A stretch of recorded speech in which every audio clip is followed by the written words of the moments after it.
बिस्मिल्लाहिर्रहमानिर्रहीम, अस्सलाम वालेकुम।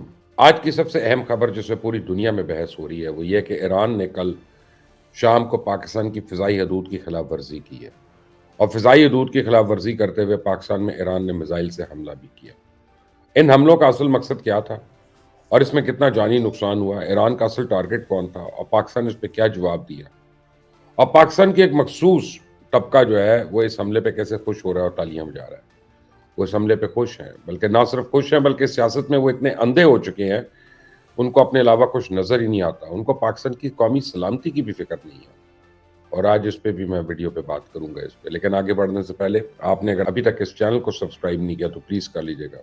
बेल आइकॉन को प्रेस करना मत भूलिएगा। पाकिस्तानी निगरान वज़ीर-ए-आज़म इन दिनों स्विट्ज़रलैंड के शहर डेवोस में वर्ल्ड इकोनॉमिक फोरम में मौजूद हैं। कल वहाँ दुनिया भर से आए हुए मुख्तलिफ रहनुमाओं से उनकी मुलाकात हुई। अनवारुल्लाह काकड़ का अमेरिकन प्रेसिडेंट के खुसूसी नुमाइंदे जनाब जॉन केरी से भी मुलाकात हुई और इसी कॉन्फ्रेंस में इनके ईरानी वजीर खारजा से भी मुलाकात हुई और इसके कुछ घंटे बाद तक तो सब कुछ ठीक था। फिर अचानक रात गए एक खबर रसा एजेंसी रॉयटर्स ने एक धमाकेदार खबर दी जिसमें कहा गया कि ईरान ने पाकिस्तान की फ़िज़ाई हदूद की खिलाफ वर्जी करते हुए मिसाइल पाकिस्तान में दागे और बलूचिस्तान में एक तंजीम जैश उल अदल के ठिकानों को निशाना बनाया।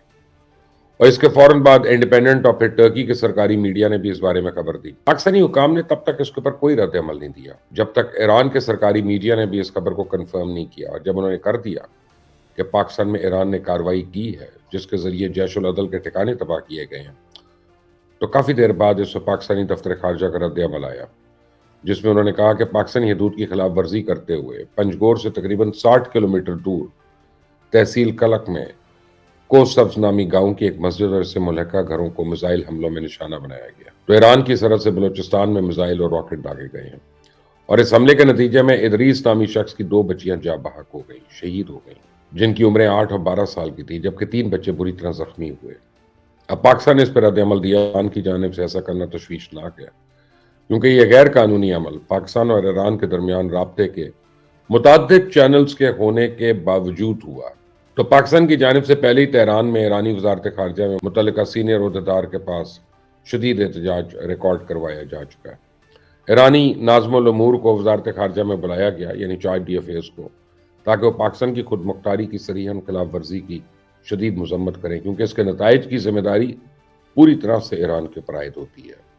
तो सबसे पहला सवाल यह है कि जैश उल अदल है क्या?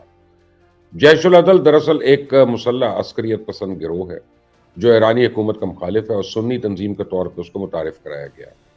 ये गिरोह खुद को ईरान के सूबे सीस्तान और बलूचिस्तान में रहने वाले लोगों की सुन्नी हकूक का पासबान कहलाता है और इस तंजीम का क़याम 2009 में ईरान की जानिब से अस्करियत पसंद गिरोह जिंदुल्लाह के सरबराह अब्दुल मालिक रेगी मुल्क व कौम के खिलाफ काम करने के इल्ज़ाम में गिरफ्तार और फांसी देने के चंद महीने के बाद। तो अब्दुल मालिक रेगी को ईरान के सूबे सीस्तान बलूचिस्तान में बम धमाके कराने, ईरानी सिक्योरिटी फोर्सेस को निशाना बनाने और बरतानिया और अमेरिका के एजेंट होने के इल्जामात के तहत फांसी दी गई। तो गुज़िश्ता बरसों के दौरान इस गिरोह ने ईरान की फौज और सिक्योरिटी फोर्सेस के साथ मुसल्लह झड़पें भी की हैं और जनूबी मशरकी ईरान की सरहदी इलाकों में कई मुसल्लह हमलों की जिम्मेदारी भी कबूल की है। ईरान की हुकूमत इसे काफ़ी अरसे से सऊदी अरेबिया और अमेरिका की खुफिया एजेंसियों से मुंसलिक समझती है और उसे जैश उल जुल्म का भी नाम दिया।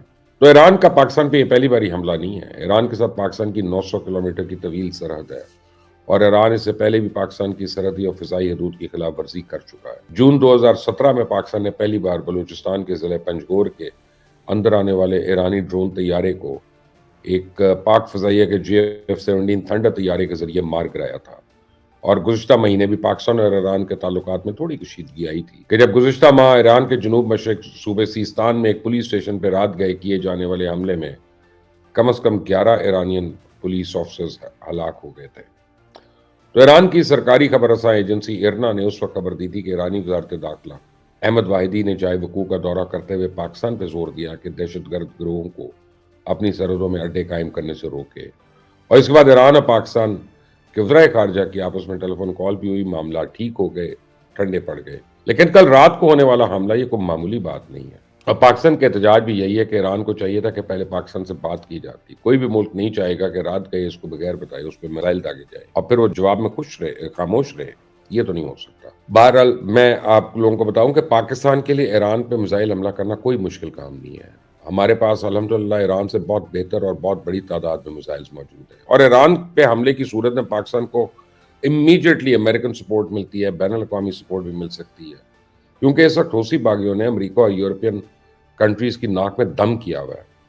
تو سمندری تجارت میں امریکہ سمیت تمام یورپین کنٹریز کو بہت سی مشکلات کا سامنا کرنا پڑ رہا ہے۔ دوسری وجہ سے رشیا اور ایران کے بڑھتے ہوئے تجارتی اور سفارتی تعلقات ہیں۔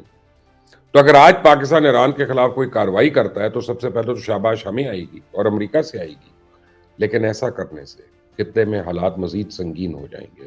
پاکستان ہمیشہ امت کے وسیع مفاد میں سوچتا ہے اور ایران کے معاملے میں ذرا نرمی سے کام لیتا ہے۔ ایران کو بھی چاہیے کہ وہ پاکستان کے لیے ویسا ہی سوچے جس طرح ہم سوچ رہے ہیں۔ اس وقت مشرق وسطیٰ جنگ کی لپیٹ میں ہے، وہاں شعلے ہیں جنگ کے۔ اسرائیل سمیت تمام ممالک یہی چاہتے ہیں کہ یہ مسلمان ملک آپس میں لڑ پڑیں، اور اگر آج ہم آپس میں لڑ پڑیں تو سب سے زیادہ فائدہ صرف اسرائیل کو ہے، کسی اور کو نہیں۔ یورپ اور امریکہ نے تو فائدہ اٹھانا ہی اٹھانا ہے اس کا، تو سب سے زیادہ فائدہ اٹھانے والا ان کے علاوہ انڈیا ہے۔ تو اس وقت آپ دیکھیں سب سے زیادہ خوش بھی انڈیا ہے۔ اگر آپ انڈین میڈیا کو دیکھیں تو ان کی خوشی کا تو کوئی ٹھکانہ ہی نہیں ہے کہ پاکستان کو کس طرح ہر طرف سے کمزور کرنے کی ایک سازش ہو رہی ہے۔ انڈیا، یورپ، اسرائیل کے علاوہ کوئی اور بھی ہے، ایک اور ہے جو ان سب سے بھی زیادہ خوش ہے۔ وہ لوگ پاکستان کے اندر گھس کر بیٹھے ہوئے ہیں، پاکستان کو سب سے بڑی اور سب سے مقبول، یعنی اپنے آپ کو پاکستان کی وہ سب سے بڑی اور سب سے مقبول سیاسی جماعت سمجھتے ہیں۔ اقتدار میں آنے کے لیے ایڑیاں رگڑ رہے ہیں، محنتیں کر رہے ہیں، ترلے کر رہے ہیں، اور چاہتے ہیں کہ کسی نہ کسی طرح بس ہمیں اقتدار مل جائے۔ یہ پاکستان تحریک انصاف کے لوگ ہیں جو رات گئے پاکستان پر ہونے والے حملے میں خوش ہوتے رہے، جشن مناتے رہے۔ یہ لوگ اتنی بیمار ذہنیت کے اور خبیث ہیں کہ ایسی ایسی باتیں کر رہے ہیں جو یہاں پہ میں دہرا بھی نہیں سکتا۔ یہ وہ ذہنیت اور نسل ہے جو عمران خان نے تیار کی ہے، جو پاکستان کی سالمیت تک کو قربان کرنے کو تیار ہے، جو اس وقت پاکستان کے ساتھ کھڑے ہونے کی بجائے پاکستان کے خلاف پروپیگنڈا کر رہے ہیں۔ تحریک انصاف کے لوگوں نے کھل کر رات دشمنی نکالی۔ سب سے پہلے لیبنیز رہنما حسن نصر اللہ کا ایک جعلی ٹویٹر اکاؤنٹ بنایا گیا، پھر وہاں سے یہ کہا گیا کہ پاکستان میں جس دہشت گرد تنظیم کو نشانہ بنایا گیا ہے اس کے اڈے پاکستان میں ہے اور اسے اسرائیل سپورٹ کر رہا ہے۔ پھر اس اکاؤنٹ کو تحریک انصاف کے صحافی وجاد سعید جیسے لوگوں نے ری ٹویٹ کر دیا۔ آپ ان کی عقل اور دانش کو دیکھیں ذرا۔ کچھ ایسے بیمار لوگ ہیں جنہوں نے یہاں تک کہہ دیا کہ ایران کا ٹارگٹ ٹھیک نہیں تھا، اس کا ٹارگٹ تو کوئی اور ہاؤس ہونا چاہیے تھا۔ تو اس طرح کی باتیں کل پوری رات سوشل میڈیا پہ چلتی رہی اور لوگ اپنے اندر کا زہر اور گند اور غلاظت جو ہے اس کو نکالتے رہے۔ تو ان کا لیڈر بھی ایسا ہی تھا۔ یاد رکھیں، آپ سب کو یاد ہوگا کہ جب وہ ایران کے دورے پہ گیا تو وہاں ایک بڑا بھونڈا اور عجیب قسم کا اس نے بیان دے دیا کہ پاکستان کی سرزمین ایران کے خلاف کارروائیوں کے لیے استعمال ہو رہی، یعنی اتنا بڑا ڈپلومیٹک بھنڈ صرف عمران خان مار سکتا ہے، کوئی اور نہیں دنیا میں کر سکتا۔ اور اس وقت یہی سید عاصم منیر جو ہیں وہ ان کے ساتھ تھے، اس وقت وہ D G I S I تھے، انہوں نے عمران خان کو ایسا کرنے سے روکا تو ان کے آپس میں اختلافات شروع ہو گئے، شدید اختلافات، اور پھر ایک روز ہفتے کے دن ان کو وہ اپنے عہدے سے برطرف کر دیا گیا۔ لیکن اس سب کو جلد از جلد روکنا ہوگا اور ان لوگوں کے خلاف کارروائی کرنی ہوگی، کیونکہ کبھی یہ لوگ عدلیہ پہ چڑھ دوڑتے ہیں، کبھی بلوچستان میں پاکستان آرمی کا ہیلی کاپٹر کریش ہوتا ہے یہ اس پہ شادیانے بجاتے ہیں، کھل کر نفرتوں کرتے ہیں، اور اگر کوئی بھی کارروائی نہ ہوئی تو یہ لوگ اپنے آپ کو قانون سے بالا تر سمجھنا شروع ہو جائیں گے، ریاست سے بڑا سمجھنا شروع ہو جائیں گے۔ سیکیورٹی کی صورتحال اب بہرحال مزید خراب ہو چکی ہے۔ رات نامعلوم افراد نے اوورسیز کالونی تربت میں پیپلز پارٹی کے امیدوار اور سابق صوبائی وزیر میر اصغر رند کی رہائش گاہ پہ دستی بم پھینکا جو گھر کے احاطے میں گر کر پھٹ گیا۔